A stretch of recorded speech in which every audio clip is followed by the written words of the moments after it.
Good morning, afternoon, or good evening, folks. I'm your host and guide, Chris Roberts. I'm going to take you on a tour of the underground to help you prepare for what's really out there.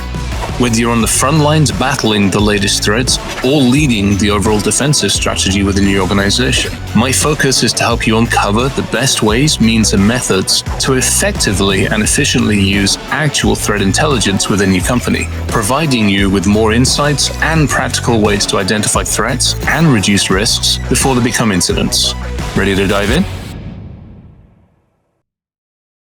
This is our first Geek Week episode, and Dove, you are our first Geek Week guest from Cybersixgill.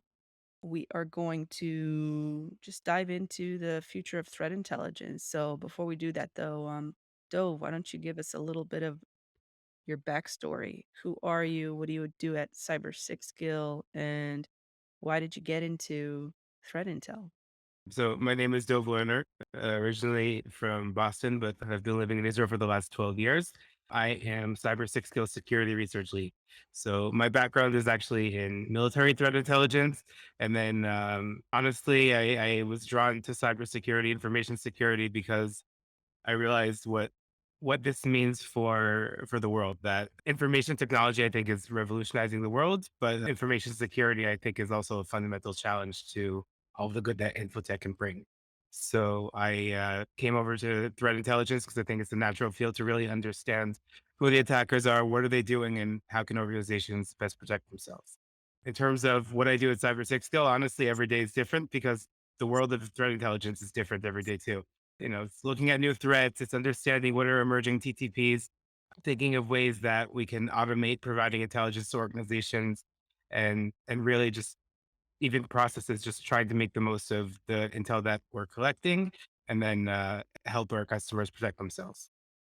Nice. Yeah, that sounds. I know that world well enough. Ironically enough, we were talking about this in the previous weeks when we were discussing, how and what intelligence is, what's data. I'd be interested. Obviously, you live and breathe this every single day with all the variety that comes with it. How do you define threat intelligence? Give me your thoughts and ideas around what you're calling threat intel, cyber threat intel, whatever you would like to call it. I'll go back to the traditional definition of intelligence, right, which is an older term from the military. This isn't a new field.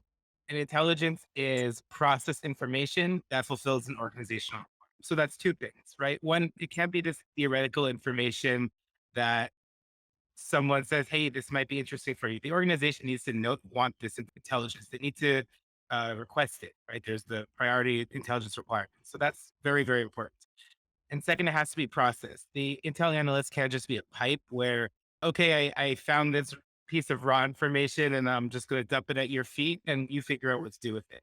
Intel analysts need to understand the entire threat landscape, understand the organizational profile, and be able to process the intelligence, find the intelligence that's relevant for the organization, and deliver it in a way that the consumers can understand.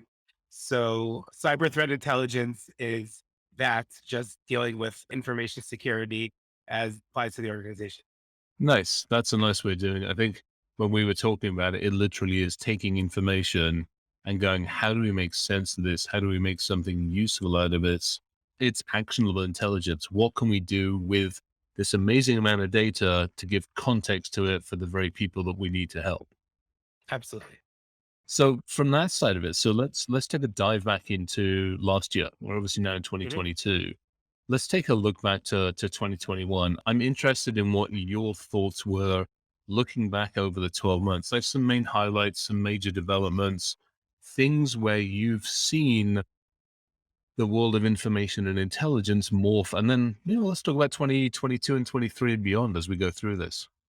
So I'm guessing people are tired of hearing about ransomware, but ransomware is not tired of hearing about everyone else.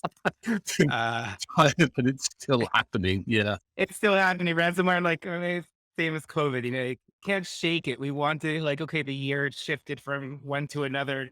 Now we can talk about something new. No, we can't. I mean, one of the things that I'm following on the dark web, on the underground, is just how much ransomware has proliferated, and not only ransomware, but I would say the underground ransomware economy. So On the underground, actors sell access to sites, right? So someone might be able to distribute malware onto a system, establish a backdoor in the system, and they can now hack the system themselves, go in and encrypt, or they can sell access on what's called remote access markets, initial access brokers, same thing. What we found is the rise of initial access sold on the underground from 2019 to 2020 to 2021 was tremendous, right? Meaning, here, let me actually pull up the numbers. So in 2020, remote access to compromised endpoints, there was 937,000, and we're talking about 4.28 million in 2021. So that's a rise of That's 357%, right? huge. That's a very, very big Yeah. number. It's a huge rise. So not only are we seeing more ransomware attacks, but we're seeing the Yeah. entire underground economy shifting towards ransomware, towards providing tools and services necessary in deploying major ransomware attacks.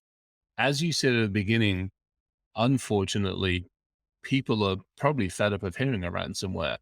But to the statistics you've said, this is a ridiculous and ever increasing issue that we're dealing with.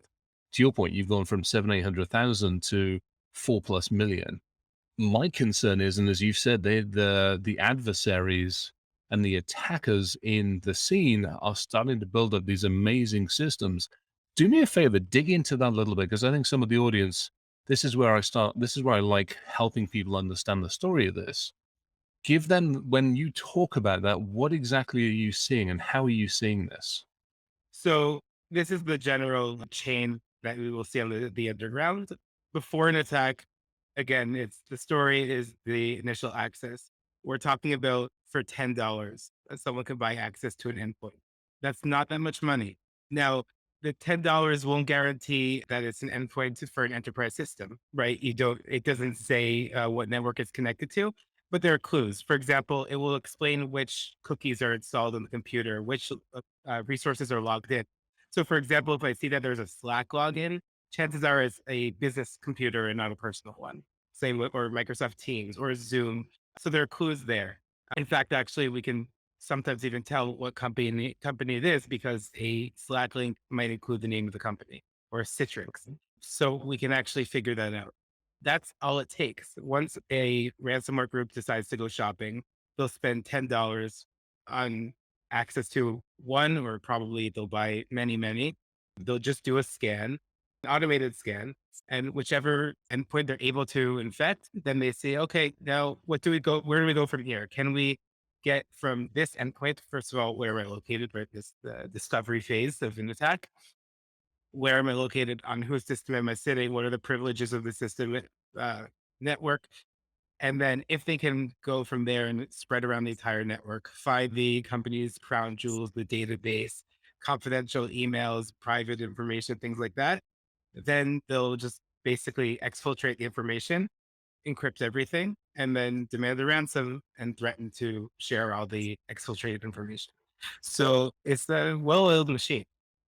Yeah, I mean, and actually, it's interesting because I know years ago when we were on the pointy end of this, where you are now, at that point in time, they weren't at a point where they were basically handing the endpoint on a silver platter. They were selling the platforms to allow you to do that. So, you'd buy the platform to run the command and control centers, the platform to deploy the access, the platform to basically break into the system. It sounds like that's now been taken one or two levels further, and now they're just they're handing the corporation on a silver platter. So that's I would say the dark web in a nutshell, right? The dark web isn't this crystal ball where you can tell the future. That's a big misconception. The dark web is a place where people bring their tools and their services and collaborate with one another. So I would say you can take any type of attack and look at the same exact chain, right? For example, SIM swapping. I did a report on this. So I, versed in the underground chat with SIM swapping. Let's say I want to now intercept someone's multi-factor authentication SMS, right? Because Yeah. if I want to log into their bank account, I also want the SMS. On the underground, there are many ways to do that, right? I can buy their identity information. I can therefore impersonate them. I can find an insider at Verizon or AT&T and have them port the number to me because that works. That happens. I Yeah. can also log into their online phone account and get their SMSs via their browser. So there are many ways to do it. and people are offering their goods and their services for sale. And then other people are saying, you know what, once you get the access to the bank account, we specialize in cash out. The cash out is basically draining a compromised account of its money, because that also takes skills, expertise to know how to Oh, do that without totally. triggering a tripwire. And then someone else will say, we specialize in transfers, which is how they take that bundle of cash from It's, wherever it is and moving it somewhere else, and laundering it and turning it into cryptocurrency. And so someone with low sophistication, but some appetite for crime and few fractions of a Bitcoin in their pocket can do a lot of damage by stringing together a sophisticated attack by just purchasing all the services necessary in that chain.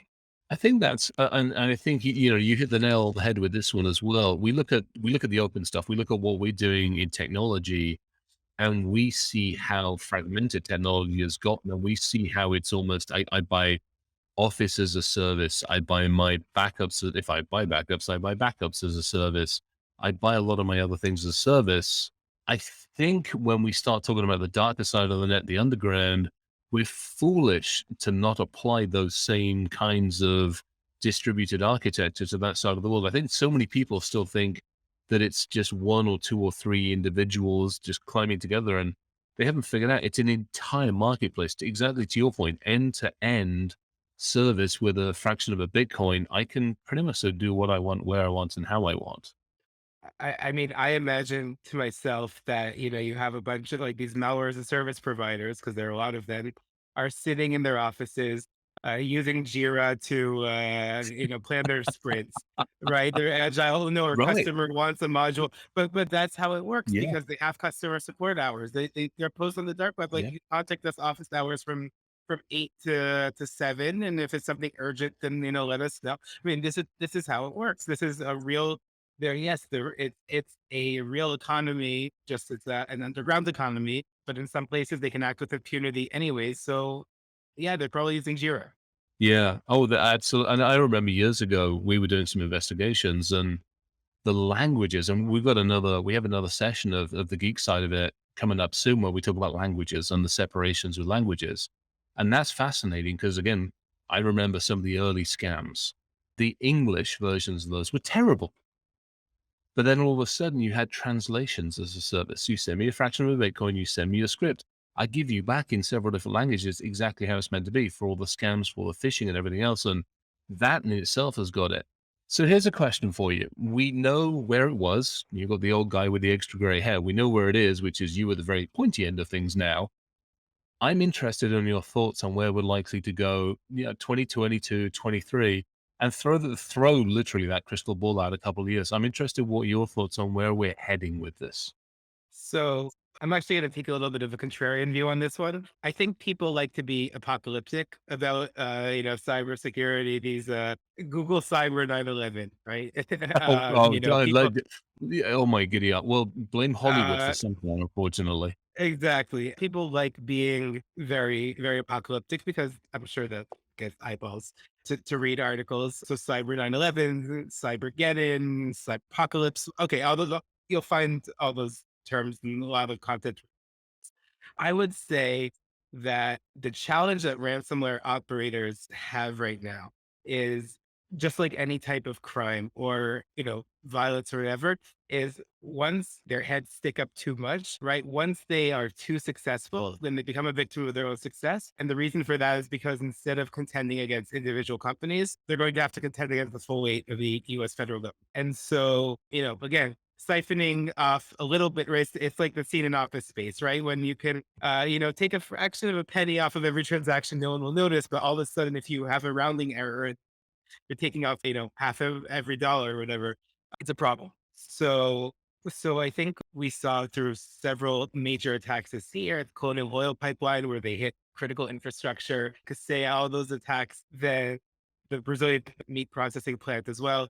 Don't go after our burgers. So the US federal government is becoming more and more involved. They're treating ransomware as a higher and higher level type of attack. They have a FBI task force that's treating it as if it's terrorism on the same level. And there have been some mysterious events where ransomware groups have just vanished or apologized, or, cryptocurrency, which we thought was a one-way thing, you pay it and it's gone, has suddenly come back to the people that paid the rent. And so I think that these major ransomware attacks are not sustainable because the U.S. government is now more involved in trying to prevent these. And so I was assessed that it's probably going to go back towards status quo ante of a year or two ago, where yes, we'll absolutely see ransomware attacks. We're absolutely going to see these things. But I think the publicity blitz that these groups made, they wanted to be noticed. They wanted to get the headlines. They had these dedicated leak sites where Yeah. they wanted this media attention. I think they're starting to realize that a lot of that's backfiring. I mean, some of the dark web forums don't even allow ransomware operators to post them. Let me play devil's advocate for a second on this one. Sure. So you've mentioned it a couple of times, absolutely correctly, which is US governments getting involved. We've seen not just US government, we have Five Eyes getting involved. We've seen various other countries get involved. We've seen Israel. Obviously, from an Israeli standpoint, this is a battlefront and has been for a number of years. So if I was a smart operator, I'd be like, I'm going to leave those folks alone. I really don't need to have a top tier country after me. I'm going to go after the secondary tier of countries. I'm going to now start to go after maybe those organizations in those countries where their anti-digital fraud isn't as effective, where they're training, where they're end users. So now are you seeing anything where we're looking at other countries really being targeted? And the reason I ask this is I was sitting on a forum a couple of days ago, and I'm seeing a ton of hits out in other areas of the Middle East. Dubai, UAE, Qatar, and a few of those other places are starting to almost overtake now because they're becoming softer and there's less retaliation against the individuals targeted. I mean, are you seeing any of that? I've read reports about it. I haven't seen it specifically in research that I've done, but that makes sense. And it Yeah. makes sense also that instead of going after critical infrastructure, because that makes a lot of noise, they would go after a mom and pop retailer or a local school system, a municipality. Those are softer targets that aren't going to hack back. That isn't worth the full might of the U.S. government to get involved, right? So, yeah, going after the targets where there won't be retaliation makes a lot of sense. I think that's the direction that things are heading. And let's face it as well, and as terrible as it sounds, take a US-centric approach for a second. There are 30,000, I think, companies which would be considered, Fortune X. There's about 30,000, but there's it's either 30 or 31 million. The audience will have to challenge me on this one. It's about 30 or 31 million small to medium businesses in the United States alone. That's a huge pool that for the most part don't have anybody looking after them from a technology standpoint, don't have access to a CISO or virtual CISO or fractional CISO, probably half the time don't even know about it. Yeah. And unfortunately, unfortunately, in many, many cases, you look at the security industry, we haven't successfully managed to crack how to deal with that at scale. So what I like to say is, security used to be the realm of governments and the realm of armies, right? And what did you do? You needed to protect your borders as a country. Because I mean, the attackers are only coming in across the border somehow. And nowadays, any company, any organization needs to buy their own take because the government of Russia or China or whatever it is, but foreign adversaries might be attacking them, a private company, because they might have intellectual property or they might have some sort of data that they want. And that's a very big game changer. That's something that really shifts, the world of the CEO, right? Of what are my risks and all the C levels who need to be interested in organizational risks and keeping the business going. They have to think about information security in ways that they didn't even 10, 20 years ago. And this is a new thing. This isn't something that they could have just learned from their mentor when they were, younger BAs. Yeah. So here's another side to the conversation as well. Obviously, adversaries are very well aware, sometimes aware, that we're keeping an eye on things. They know that threat intelligence, cyber threat intelligence has moved out of, to your point, the domain of just the militaries and the governments and has moved into, or is moving into more of a mainstream set of conversations. What Right. have you seen in how they react, and how are we doing at keeping up and managing to still bring in enough information to move it into usable intelligence? Well, I would say that if we want to shift towards discussing intelligence, right, that threat intelligence is a field, again, that came from elsewhere, and organizations need to figure out how to do it. Because again, this isn't a traditional process. The field of cyber threat intelligence, we have a threat intelligence team in our company, 5, 10 years old, maybe. It's a new field, and organizations are just learning how to do it. And not every organization that has an Intel team, maybe, yes, the Fortune 100, the Fortune 500 might have these teams, but it's not a role that is a fixed role that every organization knows that they need to have. And it's also not a role where there's a clear thing of what we need to do with it, right? An accountant knows how to crunch numbers. An accountant understands that there are certain rules and frameworks about how to be an accountant. It's, an old profession with a very clear set of boundaries and guidelines of how to Yeah. act. Intelligence teams are completely different from one organization to another. They're trying to figure it out right now. It's a profession that's being written. And that's, I think, that probably answers part of it, which is part of our job is to almost help them understand that, come up with some baselines, come up with some things that they can think about. They can. That's part of the reason we're doing these podcasts, is to, I think, peel back that mystery and mystique and say, hey, this is how we do it right. This is what we do. And these are the things you need to think about and ask. And this is how you can ingest it. And the accountant can make sense of it, and the finance and the leadership and the technologist and the people that just, they're in there to do their job. Yeah, I think, how does a company measure the ROI of an Intel team, right? If what are its KPIs, right? If you're looking at your sales team, okay, are they closing deals? Are they not closing deals, right? How much money are they bringing? You have a target. Are they exceeding or not? Intel team, is it how many reports that they write? Because that's a terrible metric because they're just going to keep on writing more and more reports that no one reads. But I've Oh, heard but that that that's used to the be it. But metric. that used to be it. Let's face it. It was your success was measured on how thick that blasted report was. It's So let's terrible. just send an outside to dig holes and then fill them up again. It's the same thing. Right.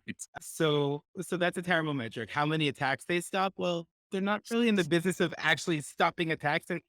And what if the adversaries are doing so, right? So I think the best way to do it is measure it by what is their influence on the organization. But that brings a second problem because an Intel team is only as influential on an organization as the organization allows itself to be influenced, right? It's- If the CEO says, who are these people who are writing to me to tell me how to run my organization? Or if the Intel team, by the way, can't articulate the language of business, right? They're talking in cyberese and not, this is what we need to do in order to maintain critical business Yeah. functions, right? So that's an issue too, right? So the organization needs to be receptive. It's a lot more about people and processes than technology. The organization really needs to understand this is here to help us maintain it, to understand what are the risks on every level, to every department in the organization. And we need to be receptive to what they're saying. We have to listen to them.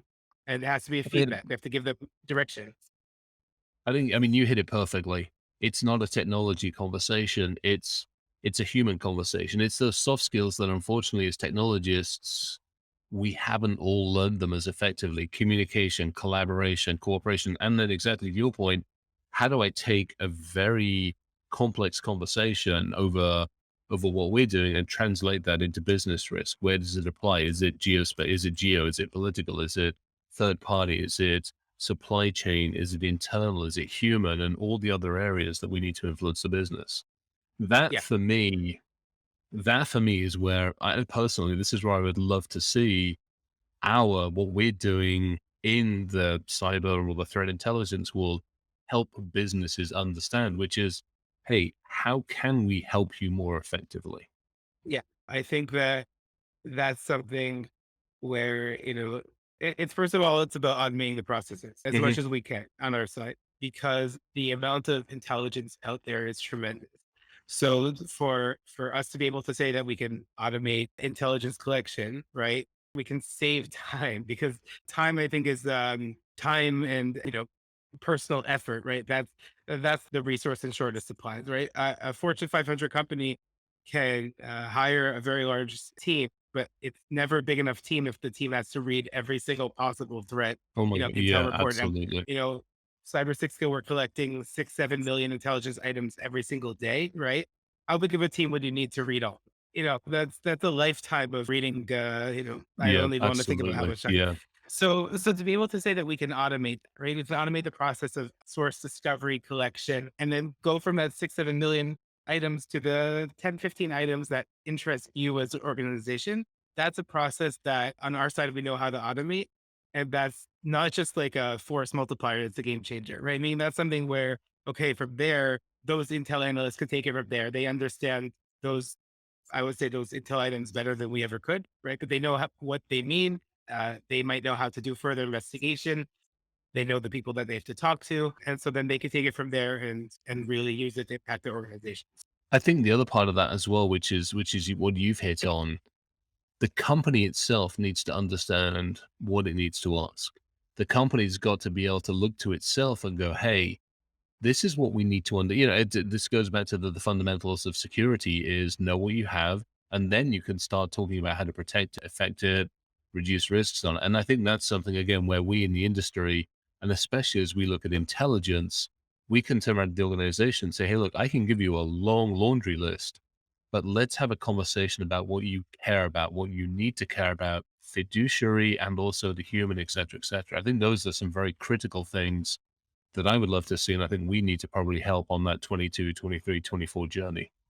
And when you say the company, I agree with you, it's the whole company, right? It's not just Yeah. the IT team. Oh my Security is gosh. not just an Absolutely. IT Yeah. issue. So for example, the SIM swapping, right? Where someone says, hey, I have access to insiders at Verizon and AT&T to do SIM swaps for me.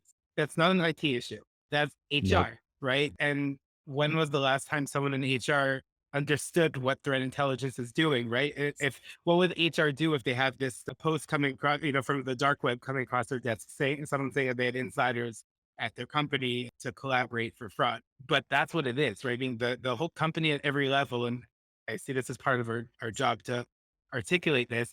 A company at every single Yes. level, every business department, and the strategic, operational, tactical levels can use threat intelligence for something. But Yes. we need to make them aware that this is available to them, that there is something in this world for them.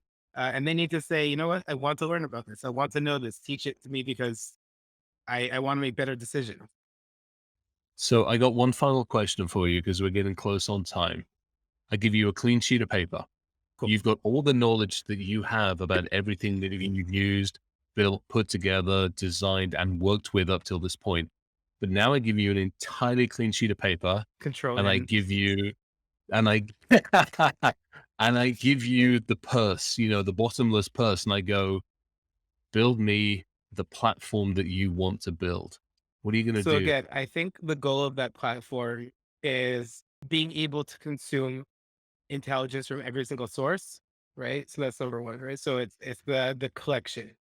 Um, Yep. then being able to filter that data, right? So it's raw data. So to filter that data according to the organizational requirements, right? The organization, obviously, on Yep. the other flip side, the organization needs to be able to give the requirements. So filter the data to the organizational requirements, right? Meaning it has to be subjective because what might interest one Yeah. organization will not interest them. And then being able to deliver that intelligence with some sort of assessment automated, but that's difficult because a lot of the times assessments are humans that require human insights and human understanding of what makes a human tick. But to try to give at the very least identify trends and patterns and data points, which computer can do that.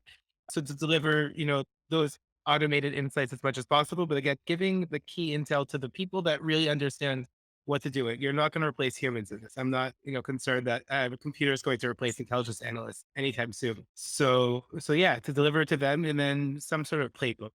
What do I do with this? How do I action this intelligence? Nice. Fantastic. And it sounds like we're getting there on some of that I'm moving areas, closer, but there's, definitely. there's work to do. Oh, there always is. I think, again, one of those probably final conversations is there is no end to this. This is a continual evolution. It's a game of chess with our adversaries, et cetera, et cetera, et cetera. And I think part of the other thing with intelligence is it isn't just about producing something to hand somebody else. It's us learning what those next steps are in games of chess. Absolutely. This has been fantastic. This is Dov. I can't thank you enough. I am absolutely grateful for these conversations. And thanks a ton for peeling back a little bit of the insights. At some point, I'd love to have you back on again. I'm pretty sure we're going to be talking about all sorts of other interesting stuff. So Great. thank you so much. Yeah, thanks a ton for being on with us on this one. Thanks a ton for setting this up. And audience, thanks everybody for listening. And with that, I'm going to shut up for a second. Thanks for tuning in to this episode of Dr. Dark Web. This show is brought to you by Cybersixgill, the threat intelligence company. If you would like to learn more, please feel free to follow or subscribe to Dr. Dark Web on your favorite podcast streamer. Or, as an alternative, you can always find us online at cybersixgill.com/podcast. You'll find all the latest episodes, goodies, nuggets of information, background, and probably some stickers or two. See you in the dark.